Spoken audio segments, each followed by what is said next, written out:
Let's see if it'll log in. It's thinking. So the first thing you're going to have is your bookshelf. And of course, I have some books already in KDP on the bookshelf. And then your reports will tell you how many books you sell, community, KDP select, all these things I'm not going to talk about today. We are only going to focus on uploading your book. So if you want a video on anything else in the future, let me know. But right now we're going to focus on right here, creating a new title. So again, there's one other thing that you will probably be asked to do. I think you're required to do this before you upload a book. You need to set up your tax ID and all that jazz so that Kindle can pay you for the books you sell. So I believe they will make you go through that. It's pretty self-explanatory, and then you'll be able to pick one of these. So they are separate. You'll see a Kindle ebook and the paperback. These are separate, but there is a way to link them, and after you create one, you can kind of push all the info into the other type. So we'll start with an ebook, and we're just going to click create. And then once you get to this page, you're going to have 3 sections to fill out. So the details is pretty basic. You're going to need like your blurb and your title and all that stuff. The content is when you'll upload the cover and the manuscript, and then the pricing will be the last step. So, all right, let's try to do this really fast, and you can see how quick it is. English is pretty obvious choice for me. I'm not going to tell you the book title, but this is the Aladdin retelling. That's what we'll call it today. And it is in the Princesses and Castles series. By the way, also not the actual title, but for now, that is the name. And you can see how these are optional. So if you didn't have a subtitle, no big deal. You do not need one. And if you don't have a series set up, then you don't have to include that either. But if you do, then you'll want to include which number it is. When it comes to the edition number, this is something you never touch unless you're like me and you've published the book in the past, and then you know you have a second edition to put out, or a third, fourth, or fifth. So if it's your first edition, just ignore this. And if you have never put out the book before, yes, it's your first edition. You're going to put in your own name as the author. And then if there was another author, like if you were co-writing, you would actually add another author right here as a contributor. So the description is your blurb. And so I typed out a really basic little blurb right here that I'm going to copy and paste. I'm not going to let you guys read that because it's really cheesy. And then if you are the one who wrote the book, then you own the copyright, and the publishing rights are automatically yours as the person who wrote the book. If you were copying anything, I can't really even think of when you would use this, honestly. I have no idea when somebody would use this. I'm just being straightforward with you guys. And then for keywords, I thought, okay, princesses, castles, this is a fantasy book. I looked up on Amazon, and one of the categories on Amazon is myths and legends. It is an Aladdin retelling, so we'll include that. I'm trying to think of what my other keyword was that I wanted to try. Oh, I don't know if Ginny is the best, but we're going to put that one in right here. So your keywords are actually something that you're going to want to research on Amazon. You're going to want to go onto Amazon and look up what are some of the categories going on Amazon. And actually in the search bar on Amazon, you can look up what people are searching. And if you start typing things in, Amazon will actually start filling it out for you. Like if I type in dystopian, it would type in dystopian fiction or dystopian fiction bestsellers. Or if you type in like the name of a book, it might give you author's names. So I believe Amazon is a bit particular about using other book names and author names. So actually this might get me in trouble, and you'll find out. It will tell you if you're not allowed to. Then the next thing you're going to do is set up your category. So think of this like your library or your place on like a Barnes & Noble bookshelf. So this is juvenile fiction because it's young adult. And then it is fantasy. Let's see if I can find fantasy. I see dystopian. I feel like sci-fi and fantasy are sometimes lumped together and other times they're not. So bear with me here. This is always the trickiest part. Okay, fantasy and magic. Now, I believe you usually have, 2 categories. So you're going to want to use both categories because all the better. This is actually a fairy tale. It is, oh gosh, I don't know if it's an adaptation or not. Hold on. I have no idea if this is an adaptation or not. So for right now, I don't want to put it in anything that's not accurate. You would much rather people find you in an accurate category than find you in a different category and they didn't actually want your kind of story. Ooh, legends, myths, and fables. See, this could also be really cool. So I'm going to actually struggle when it comes time to place my book in a category. But the good news is, after you pick these two categories, you can actually, from my understanding, you can call Amazon and ask to be placed in up to, I believe it's 9 categories. I might be wrong there. And again, Amazon is always changing things. So this is just for right now. I'm going to pick 2 categories. And then what I would do, honestly, if I were you, is call Amazon and see if you can add more categories. And typically, I think they would do that after publishing. They would not do that before you publish. Oh gosh, children's age. Oh, okay, yes, because it's young adult. I was like, children's. So I'm going for high school age. So this is the high school typical. We're going to say 9th grade into 12th. If you are writing young adult, this is the young adult category, and you could get more specific even. I don't have a lot of training or knowledge in this, so please do not quote me on if you should be more specific or less. I like to give it a range, but I do want to be really honest about what category it is. So I'm not going to put, age 1 through 18 because that's not accurate. If you were writing a middle grade book, of course, you would select the, well, here in the US anyway, it's 6th through 8th. So you kind of want to generally get the right age group for your book and be really honest. Now, this is again my personal opinion, but I think pre-orders are amazing. And so what I would do is set a pre-order out as far as it will let me. And Kindle right now, KDP lets you go 3 months out. So right now, February 23rd is the furthest out I could go. But I don't actually want to do a pre-order right now. So we're not going to choose that because I don't want to accidentally set it up. When you click save and continue, you're not publishing your book. Don't worry. So this next content is your manuscript and your cover. And so if you're just doing an ebook, you don't need a back cover, so the preview. So I'm going to come back to this in a second because the preview takes forever. Well, a few minutes is forever. So bad. So Kindle ebooks are not required to have an ISBN. This was really good information to know. I wish I'd known this sooner, but I used ISBNs in the past because I have purchased some, and I will have to look into if I want to use my own ISBNs in the future, but this is only if you are also your own publisher. Otherwise, you can use KDP and their free ISBNs provided. So I do have a publishing company, Grace House Press, and I'm going to pretend that I have an ISBN number. That's my fake ISBN number. They're not going to like this. If I click save and continue, they're not going to accept it. So for right now, we're going to leave these blank, and let's do the launch previewer. Make sure that it looks good. I love that they do a spell check for you. That is super awesome. There are a few times when it will come back with a spelling error because it doesn't like the links to like websites and stuff, but right now it's happy. So then the last step is pricing. And this will be interesting for you guys to see, I think. Okay, so here's the last page. The enrollment KDP Select is something that you definitely want to do your research on. It's changing all the time, but basically what it means is that you're electing to make your ebook, not your paperback, but your ebook exclusive to Kindle. Right now I do this, but I'm actually looking into other options, and I might remove my ebook from KDP Select and try some other options, like the Barnes & Noble Nook Press.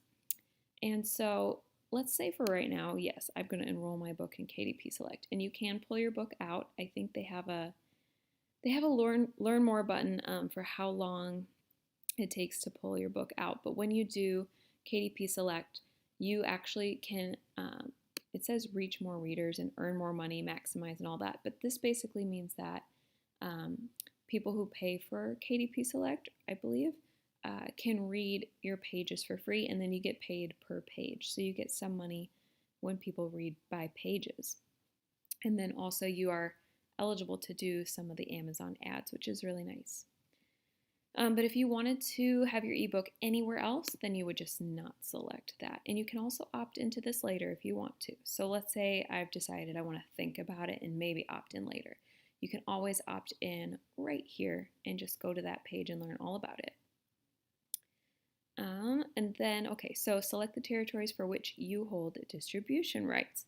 Okay, so we are the ones who wrote our story, which means we have distribution in all territories. My understanding is actually that sometimes publishers, traditional publishers, will only buy for like the US.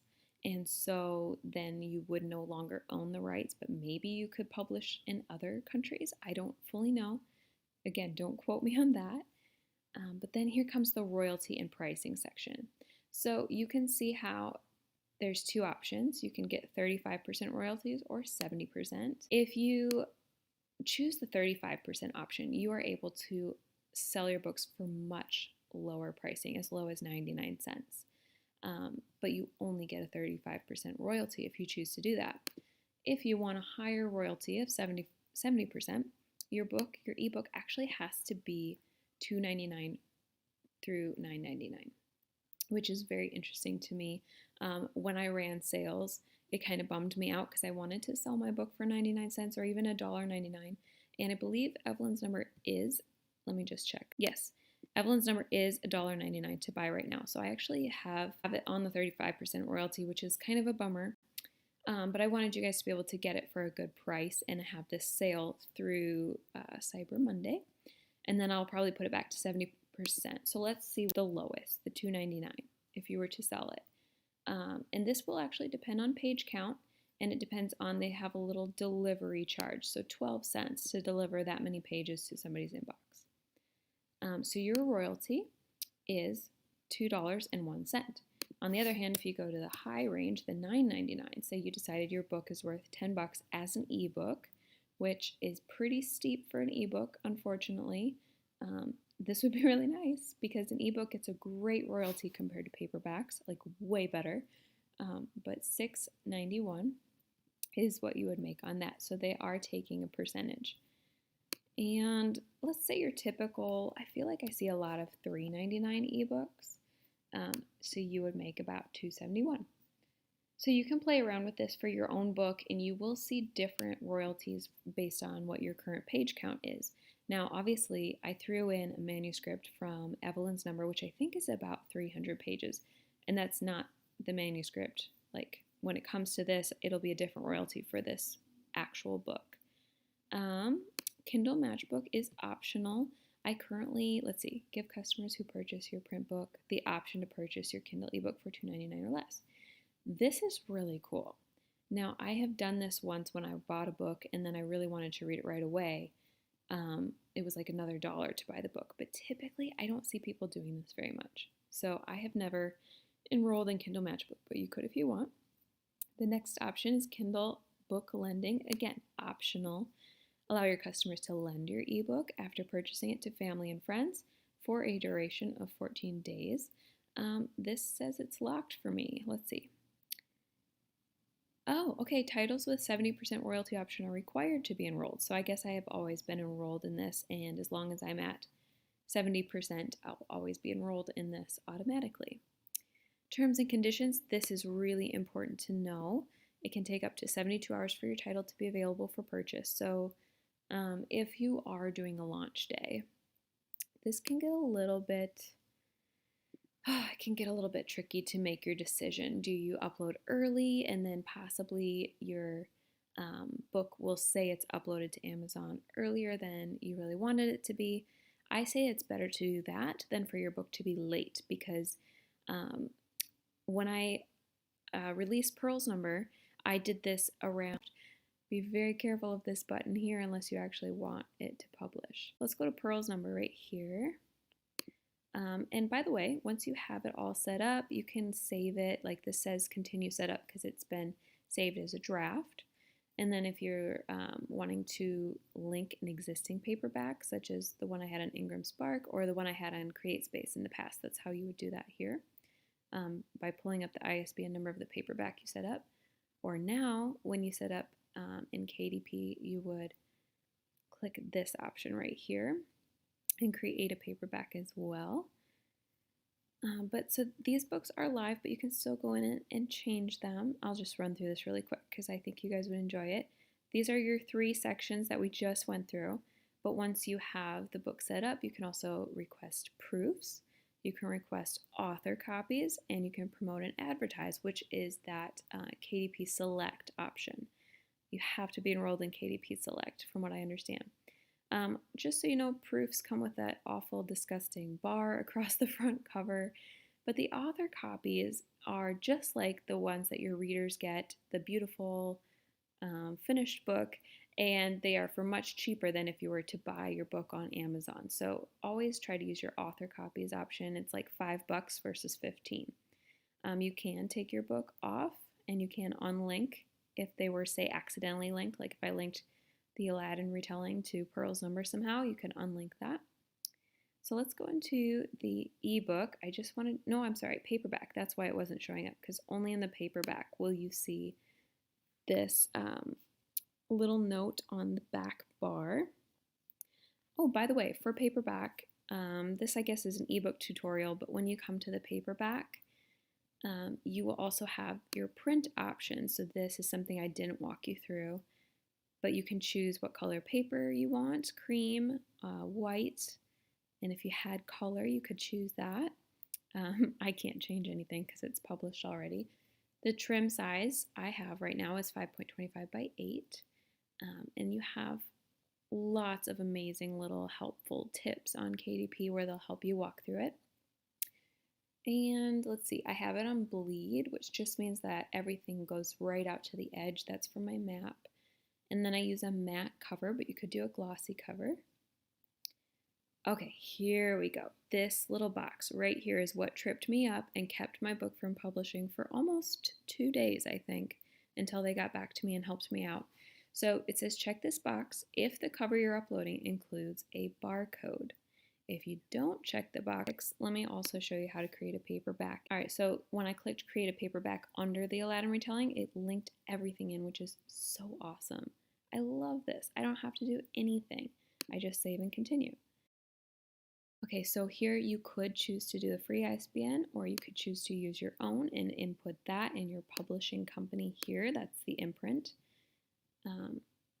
The publishing date is when you're going to release it. Here is the standard print options before you go in and make your changes. So like I have white paper preference. I have a different size preference. Actually, this book I'm hoping to do even smaller. I probably will have a map, so I'll need a bleed, and I think I'll stick with a matte cover. So then that section's filled out.